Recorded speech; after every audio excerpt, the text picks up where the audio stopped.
Christian Henderson, groundsman.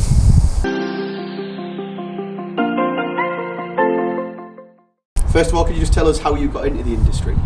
If you want the honest truth, it was a bit of a mistake. I was looking about 6 months on the Gov website, seeing an apprenticeship pop up, and I thought, you know what, I'll go for it. I think it was about a week or so, got a ring from Vic. He invited us down to Chester, got an interview. Within about a day and a half about that, I got a call from Vic again, saying, do you fancy coming down? I came down, he just offered us a job. I started up, obviously lovely ground, so I thought, brilliant, can't wait. Got into it, first 2 weeks, and he got us on pretty much everything, just settled us down. Obviously the nerves are through the roof, but I just got on with it, cracked on, and enjoyed it ever since. As you say, probably not something you ever expected to do, but are you glad that that's the way it's gone? Yeah, I mean, as Vic was saying, being outdoors, I am not an office person. I never will be. Personally, I think the outdoors is better for me. However, sunburn is a big one for me. I burn like straight away. It's just being outside.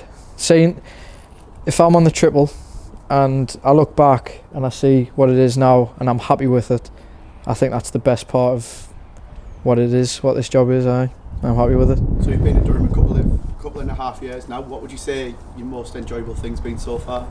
Outfield. If I'm honest, I love the outfield cutting. It's very meticulous. You've got to take your time. It's not like I can't just whack the tractor or the triple into full blast and just gun it down, because obviously you have to keep it straight. And it's quite easy to go off course if your concentration lacks. So I think the outfield and wickets as well. Although I haven't made a wicket yet, I've helped in the preparation part.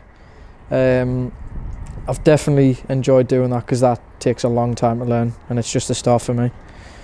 Sometimes we see you in the summer just sat in your deck chairs over there when it's a nice sunny day. Looks like the easiest job in the world, but what's the most challenging thing about the role? Hours. I'm only 21, so obviously working upwards of 10 hours a day, even longer in the summer during T20s, can be really hard. I get home sometimes after a game, say 10, 11 o'clock at night, and have to be up for 6:30, and it's like you go again. I think that's the hardest part, just psyching yourself up for after you've finished a match, knowing you have to be up early. I think that's probably the hardest part, yeah. Of course, this week, Grounds Week coming up, as you say, it wasn't something you ever expected. What would you say to someone that was in a similar position to you, looking for jobs? Would you recommend it? Yeah, definitely. I wouldn't, at the start, I'm going to be brutally honest, it is really, really hard to get your head around things. Money's not great at the start. If that's something you're really thinking about, you're going to get, as Vic says, fortune straight away. You're not. But obviously, if you keep looking around, pushing yourself, there is money involved if that's what your aim is. And yeah, it's just pushing yourself to get to these better places. Like any walk of life, really, just keep pushing. And finally, 2022 coming up, we're going to have a full ground again for the first time really since the pandemic started. We've got international cricket coming to the Riverside. What are you most looking forward to? People back. It's so nice in the summer when you see a full crowd in, or even just half a crowd.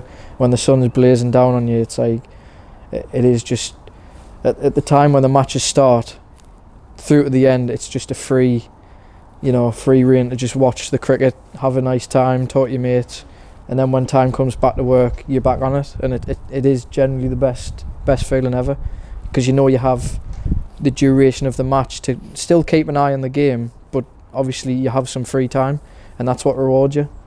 But I love seeing people in, because it's the atmosphere that I really live for.